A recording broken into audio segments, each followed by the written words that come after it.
following podcast is intended for a mature audience. Listener discretion is advised.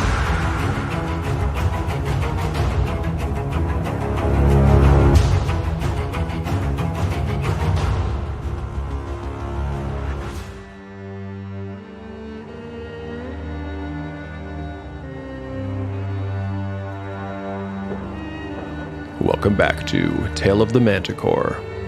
Like the creature from which it takes its name, Tale of the Manticore is a mashup, a crossbreeding between two different species of storytelling.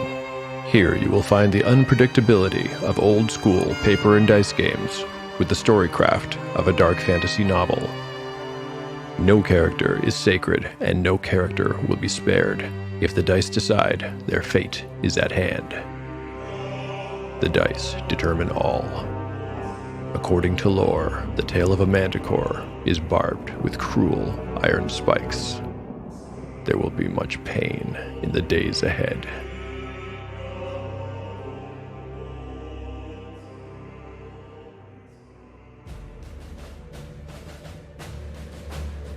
Last time on Tale of the Manticore. In Chapter 9, the party was summoned to speak with Marlock, the sheriff of Burke, and Eridine was introduced under a false name to the surprise of both Kagan and Gyrios. Marlock explained that Burke's up-and-comer status was being threatened by recent goblin raids and questioned the party about their recent experiences. As the sheriff did not know where to find the goblin's base, Kagan cut a deal, trading the map he found for a tentative job offer as a guide. The rest of them signed on as well. The party was outfitted with some basic equipment and then headed to the marketplace to buy a few other necessities. Along the way, Eridine explained her subterfuge to the companions and came clean about her criminal past. Later, the party returned to the inn and had a most fortuitous run-in with a man that they had never met, but who'd been waiting for them.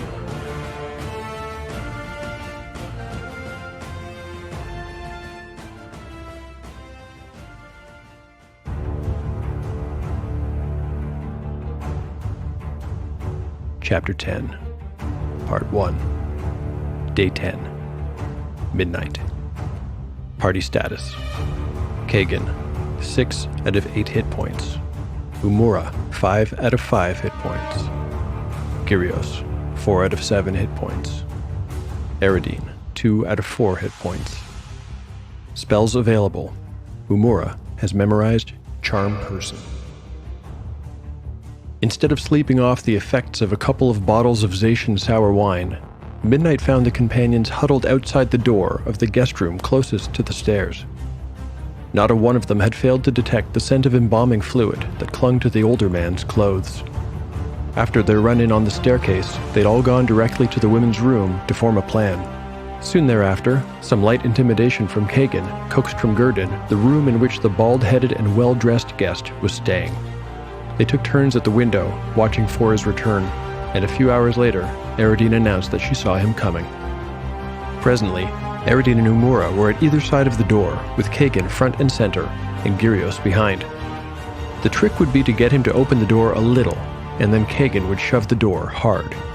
Once they got inside and had him trapped, they would tie him to the chair and ask him a few questions. Umura had her shoulder bag with the 2 vials of serum in it. She had every intention of pouring both of them down his throat, whether he cooperated or not. Kagan rapped lightly. "Pardon, sir," said Umura. "We're in dire need of help. Please, it's urgent."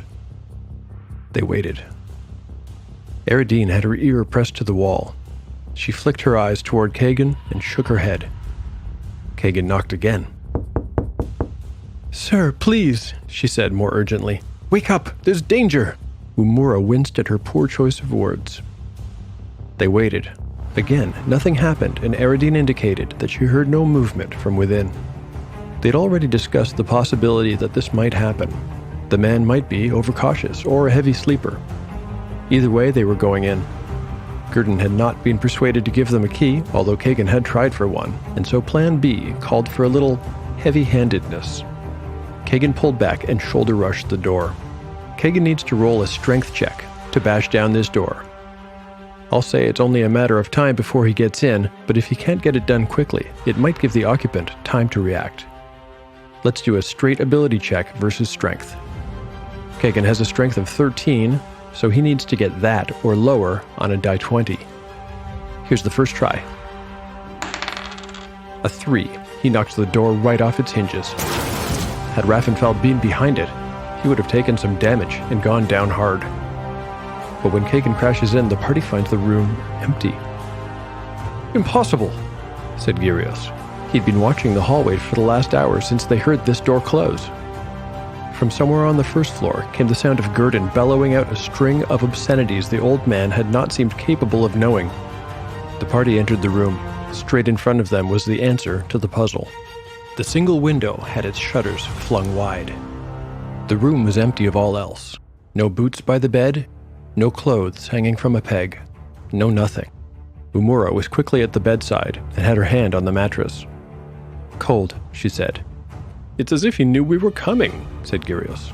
But how can that be? Aradine asked him. Gyrios did not answer. He had no idea. "It's just like back at the tower. There must have been a secret exit there, or he went up the chimney or something. Did anyone bother to check if that chimney was big enough for a person to crawl up?" "Damn it," said Umura. "We'll never catch him now. He could be anywhere. It's pitch black outside. He's gone." "Well, that's true," began Gyrios. "But at least now we know what he looks like." With nothing else to do, the party returned to their rooms. They didn't feel much like celebrating, so the wine went untouched.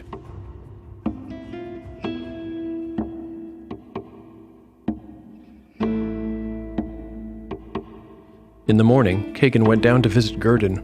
The old man was still beside himself and practically shook with anger. Kagan accepted a tongue lashing and handed over 2 gold coins for the damages, 4 times more than he needed to, which the innkeeper fairly snatched from him, remarking that they could take their business to the King and Purse on the mountain side of town if they ever again needed a room. The party had hoped to stow some of their goods at the North End Inn while they were away, but given the circumstances, they wisely decided not to ask and packed everything into their backpacks, frowning against the unnecessary weight. They stood by the weathercock sign outside to await the other members of the expedition and to listen to their grumbling bellies. Gurdon had not offered them any breakfast. Before long, they saw the small troop approaching. There were 6 of them. In the lead was Captain Tor. They recognized his long hair and dark, hawkish features from the meeting the previous day. Right behind him came a pair of men-at-arms using their spears as walking staffs, and then a bowman in boiled leathers. Thurn was there too, bringing up the rear with another unfamiliar dwarf. This one had a voluminous bushy black beard and a topknot. A battle axe was slung diagonally across his back, the crescent single blade bobbing behind his head as he walked. At this point, I'm going to pause again and roll a reaction check to see how the group of guards takes to Kagan's party. Thurn and Captain Tor have already had their first reaction, and it was less than favorable, but for everyone else, this is a first-time meeting. As the party leader, Kagan's +1 bonus will apply to the roll. A 9. After Kagan's bonus, that's a 10. That's a very positive result. Let's see how this will play out.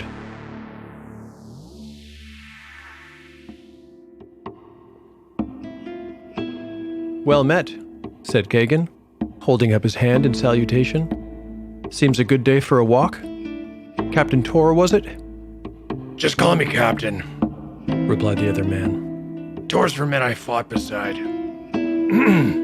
He cleared his throat and continued. "I've news you're welcome. We shan't be walking, at least not all the way. I've arranged for Alfred to give us a lift. He's the local wheelwright. He'll be along in a minute." "Ho-ho! You didn't mention we'd be traveling with women," said one of the spearmen. He seemed barely 20 years old. He had wheat-colored hair that hung over his eyes. When he smiled, it showed a set of bad teeth. "Well met, ladies." He performed a comic bow. Umura and Aradine smiled back humorlessly. "Shut up, Eifelt," said Captain Tor. "Eifelt's a damn fool. He'll probably get us all killed. You've already met Thurn. And this," he motioned towards the second spearman, "is Munn.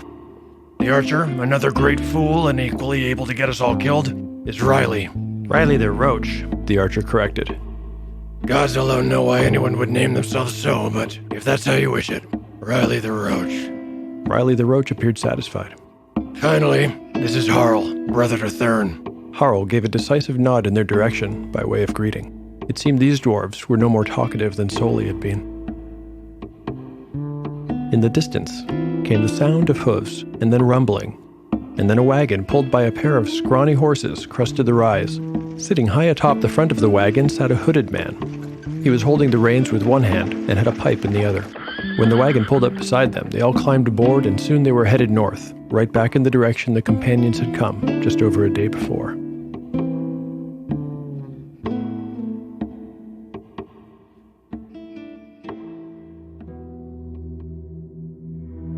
Dramatis personae. Captain Tor. Tor is a third-level human male fighter and captain of the guard in the township of Burke. He acts as the sheriff's right hand and commands an active force of 20 spearmen and 10 archers. Tor is 31 years old, but seems older. He has long, dark hair, prematurely streaked with gray. His thin nose, overbite, and small eyes lend his face an avian look.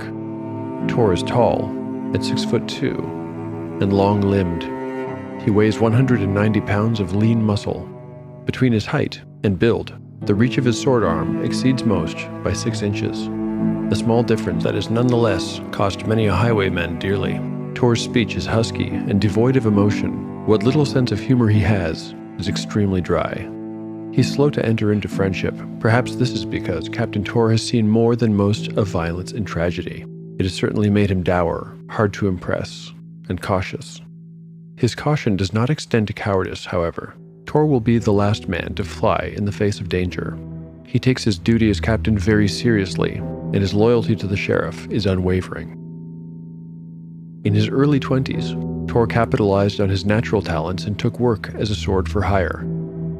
For 7 years, he worked the South Road, serving merchants both individual and in caravan. He has fought brigands, as well as kobolds, goblins, and worse, and he bears the scars to prove it. It was after a particularly harrowing gnoll attack that Tor stopped to compare his pay purse with the blood he spilled and wondered if there might not be a better way to earn a living. By this time, he knew many merchants and officials from Silmoral to Burke. A jeweler he had worked for a dozen times dropped his name in Sheriff Marlock's ear one day, and the timing was perfect. Marlock needed a man, and after a lengthy interview, hired Tor. To this day, Marlock considers it the best hire he has ever made. 4 years have passed since the sheriff took him on. By virtue of his efficiency and dependability, the two things Marlock values most in a man, Tor has achieved his current rank of captain. In Burke, that's as high as a man can get without replacing the sheriff himself.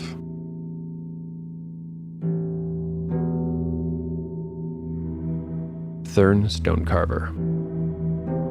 Like most dwarves, Thurn Stonecarver holds family, history, and honor above all else. Unlike most dwarves, he is curious about the other races and does not share the xenophobia that seems to afflict so many of his kind. He's lived among the humans now for over a year and finds what he takes to be their accelerated lifespans invigorating. Thurn is 89 years old and has bright red hair that he adamantly refuses to trim. He wears it in a pair of braids that hang down either side of his head in the manner that he has seen some young human girls wearing theirs. The effect might have been comical if it were not for the dwarf's stern and craggy visage and flat gaze.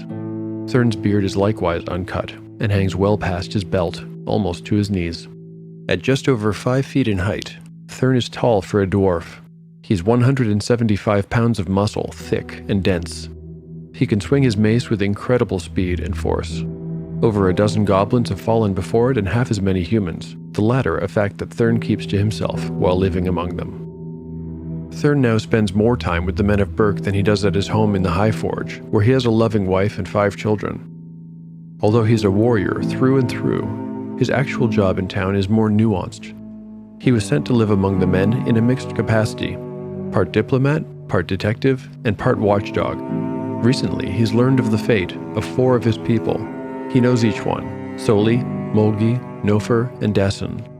They'd been part of the recent and growing trade between dwarves and men. Two of the bodies were found on the road between Burke and the Scundra Moir some 2 weeks ago, along with their dead pony and empty cart. Poorly fletched arrows, clearly goblin-made, stuck out of the wagon wall like a pincushion.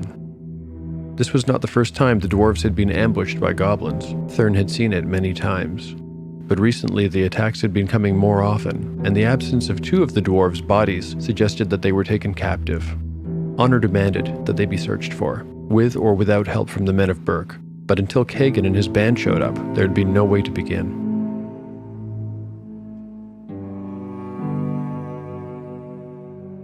Are you a rookie dungeon master, lost in the vast and seemingly endless world of Dungeons & Dragons? Or perhaps you're a veteran game master with renowned TPK abilities, but you wish someone would just appreciate all the finer details you put into the game. Yeah dude, we hear ya. Ignorant Dreams of a Rookie Dungeon Master is not just an advice show filled to the brim with tons of great information on how to become a better DM. No! It's a community for the self-loathing, narcissistic, and delusion-filled figures behind the screen who keep this whole game a-going. So, next time you find yourself with a big question about dungeon mastering, or you need an attaboy from people just as crazy as you, tune in to Ignorant Dreams of a Rookie Dungeon Master anywhere you get your podcast fix.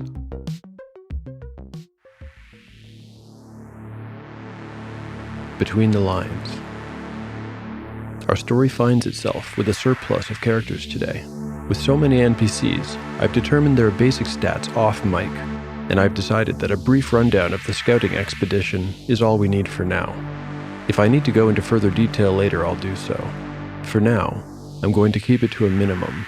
Name, level, hit points, armor class, and weapon type. Before we get started, I'll say this. The dice were not especially kind. It seems that fortune favors the bad in the world of Marith. Come to think of it, that's totally in keeping with every D&D game I think I ever played. But I digress. Back to these NPCs. Captain Tor, with dark hair and sharp features, is a third-level fighter. He has a maximum of 17 hit points.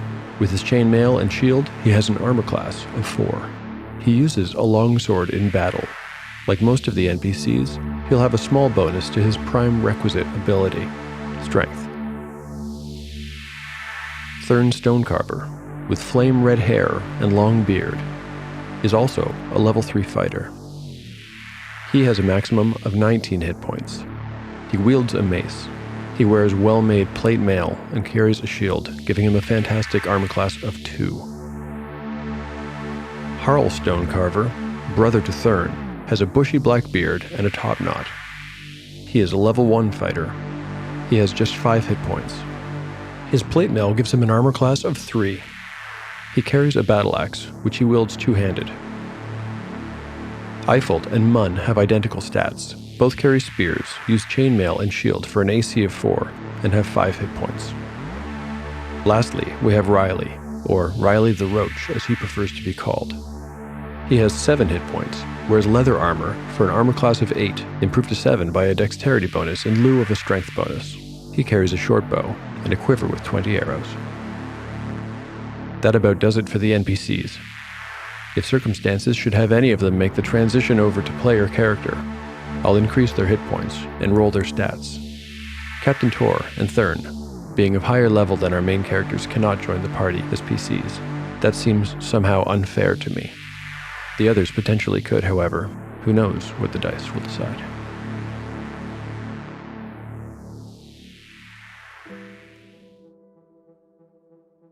Part 2. Day 11, 12, 13, and 14. By day 14, everybody is at maximum hit points. The totals are as follows. Kagan, 8 out of 8. Umura, 5 out of 5. Gyrios, 7 out of 7. Eridine, 4 out of 4. Spells available. Umura has memorized Charm Person. The first day was by far the easiest. Alfin drove them steadily north, chatting occasionally at Captain Tor, who would nod or mumble a reply in his predictable monotone. Alfin, used to the man's poor company, continued unbothered. Kagan thought he must have a never-ending supply of tobacco, for the man smoked without ever stopping. The pipe smelled good. The sun came out and the men were cheerful, gossiping back and forth and boasting about some card game won or some brawl broken up. Riley the Roach, it occurred to Kagan, had the oddest way of socializing. The young man seemed to invite ridicule and then complained loudly when it inevitably came. The men would roar with laughter and Riley would seem somehow satisfied, as if their amusement was food to him, as if he cared not how he was one of the boys, so long as he was one. Kagan had never met anyone quite like that before. The women mostly kept their own counsel. Gyrios' attempts to socialize fell flat. The men knew what he was and were afraid of being sermonized to. As for Kagan, he fit right in. He'd never had a problem getting along with other men. In the late afternoon, Umura pointed out a fork in the road ahead. "That's the road to Wilmington, then east from there to Zacia," Alphen offered. "I know," said Umura, and then, "Stay sharp. This is where I was captured." Everyone perked up, but the wagon rolled on, and the birds kept singing, and the sun kept shining, and Alphen kept smoking. Nothing happened, and soon the fork was well behind them. As the sun began to dip, Tor turned to Kagan to ask if he recognized anything. "You're taken somewhere along here, yeah? Before the crossroad?" Kagan confirmed that this was true and handed the map to Tor. "I don't think I can point out the exact place where the goblins attacked us," he said. "They came out of nowhere. Everything happened so fast and I wasn't really paying attention. I know it was south of the crossroads." "I know this road as well as any man. We'll be at the crossroads within 2 hours. How long before we tell Alphen to stop the wagon?"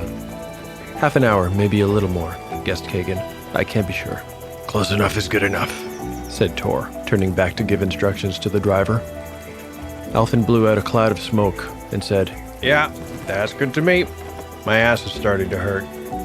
They stopped before dark and unloaded some supplies from the wagon. The men went into the trees to collect kindling and dry firewood. Before long, they returned with enough to keep a campfire going all night. A fire was built, fresh mutton was produced from an oilskin sack, along with vegetables to roast, and before long, dinner was served. After the meal, Riley produced a tin flute and played with surprising skill and grace. The others clearly knew and enjoyed the tune. The day had been so pleasant, it had almost been enough to make Kagan forget that they were heading back into the Kingswood.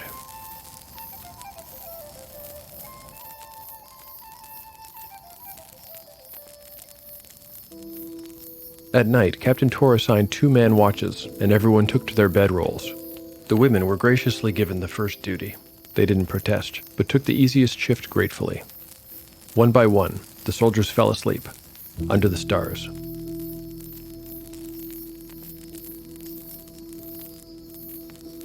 Kagan was woken before dawn to take his shift at watch. His duty was shared with the captain, so conversation was difficult, and Kagan soon gave up, which he assumed was the other man's preference. The captain looked like he hadn't slept much. When morning came, they roused the others, took more gear from the wagon, carefully wrapped and stowed the leftover lamb, and sent Alphen on his way. Alphen waved to them wordlessly as he went, dragging a white plume of smoke behind him. "Grab your packs. Let's go," said Tor.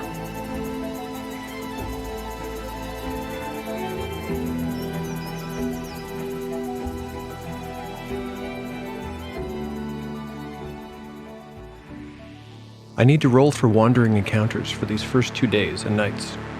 As before, I'll roll a die 6 each day.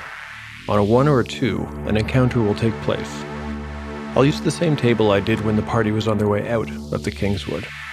That table can be found on taleofthemanticore.blogspot.com. Here are the rolls. A 5. And another 5. No encounters at all.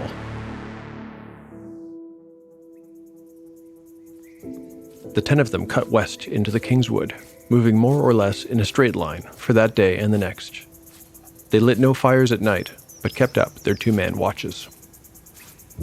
On the morning of the 4th day, the group found themselves roughly in the part of the wood marked by an X on the goblin's map. "What now, Captain?" asked Eiffelt, pushing his hair out of his eyes. "What now? Kagan there was a trapper. I bet he knows what now." Eiffel looked to the fighter. "We looked for spoor," said Kagan. Exactly. Move carefully, keep a sharp eye. Keep your mouth shut unless you find something. Per the captain's instructions, the 10 fanned well apart and slowed their progress to a crawl. Hours passed this way, with each of the group feeling oddly alone and exposed. In the afternoon, someone gave a whistle. The line contracted toward the sound, and Kagan soon found himself standing beside Eiffel once again. The man was pointing at a large shape on the forest floor. "What the hell is that thing?" said Kagan. The other members of the group were there now, and they all stared wordlessly at what Eiffel had stumbled upon. Lying on the forest floor was the body of a massive wolf. It was the size of a small horse. It had been decomposing for days, and white maggots wriggled here and there in its light gray fur. One of the hind legs was broken and cocked backwards at an unnatural angle. The flank had been punctured several times in a tight cluster.